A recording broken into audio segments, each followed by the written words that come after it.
Joining me now is celebrity and royal commentator Kinsey Schofield.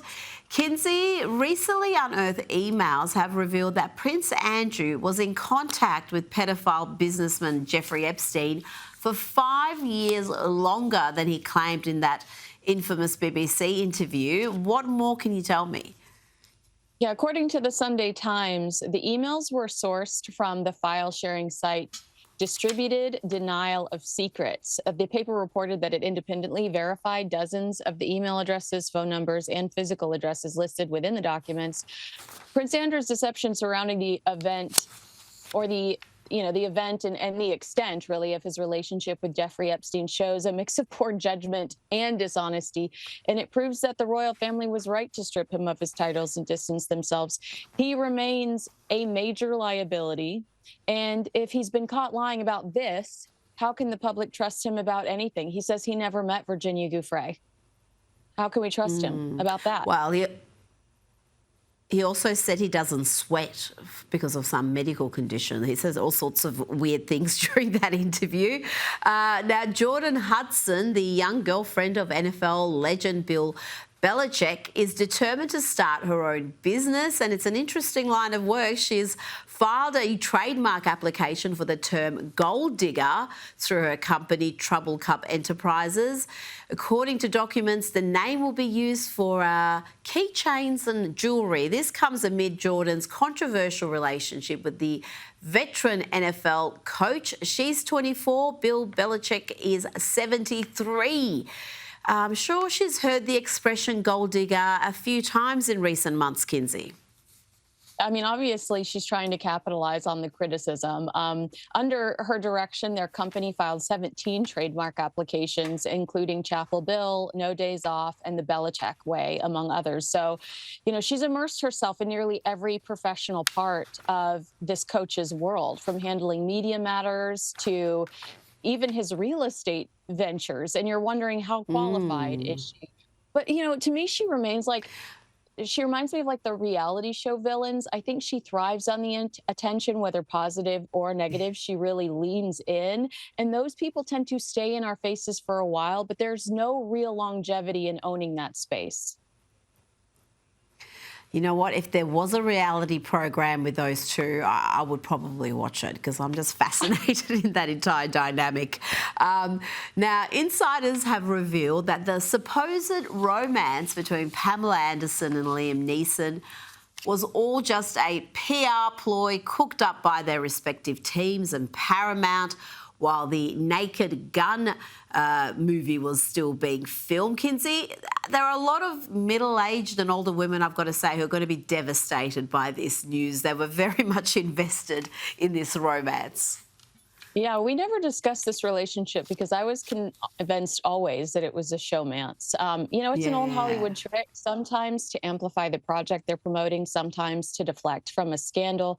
But the business behind it can be the most fascinating. Contracts that spell out when and where the couple is photographed, even what they can and can't say. Sometimes there's practically a script that they go by, which tells you how manufactured these relationships can be. But if Liam is your cup of tea, there's still a chance for you, ladies. Kinsey, the Californian government has responded to President Trump's decision to revoke Kamala Harris's Secret Service detail by ordering the California Highway Patrol to protect her instead. Kinsey? I'm not a conspiracy theorist, but this Kamala development makes me wonder, is California footing the bill for Harry and Meghan's security? They've met with Governor Newsom several times, and Harry even referenced Newsom's support in that NYPD car chase threat email.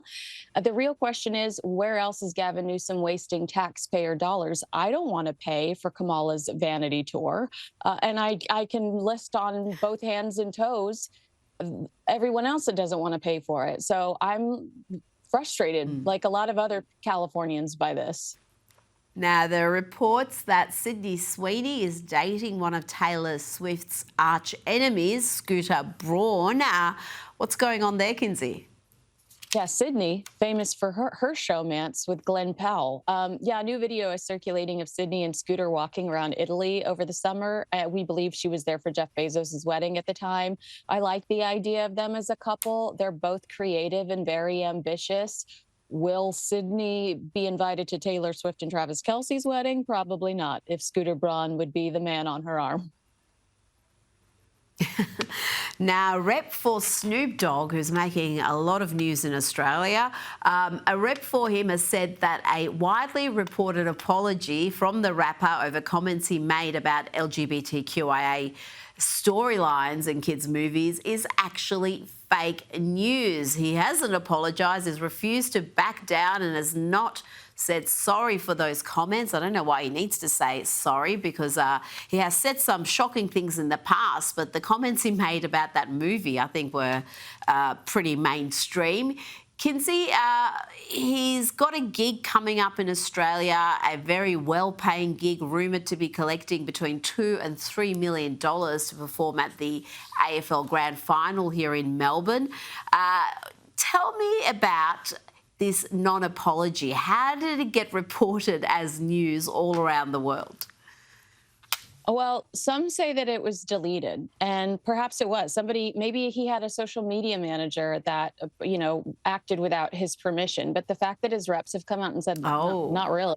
I mean, I think that's really interesting. But I'm with you. Why should he apologize? All he said was, I don't know how to respond to my grandchild about where these two cartoon lesbians obtained a baby, a stork. It's a tough question without an obvious answer. Snoop is just keeping it real.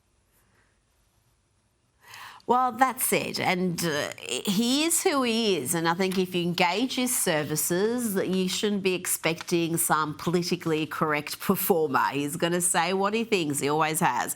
Now, before you go, experts are predicting that 21-year-old actress Millie Bobby Brown could inspire Gen Z and millennials to adopt, after the Stranger Things star and her husband Jake Bon Jovi revealed in an Instagram post that they had quietly adopted their first child together. I love this story because I'm one of the people that read this and thought, I wonder if I should adopt a baby. I don't think I would be very good at incubating one. I'm already full of so much rage, Rita. And I just thought, I mean, to me, I did read this and maybe I would look into this. I'm older. Yeah, I don't know if you know this, but I'm 143. I'm older in life, so I don't even know if I could. I think that this is, the absolute truth. I read this story and thought, maybe I'll look into adoption. I think it's an interesting, I think I'm glad she brought it out there. I'm glad she brought it to our attention. I think it's very wholesome. I'm very happy for her, but I think you could do with rearing a child naturally. I think it will just calm you, that those hormones will be released, and we'll even get a better and improved Kinsey, if that's even possible. Thank you. Thank you. I needed your support, so I appreciate that. Kinsey Schofield, thanks for your time tonight.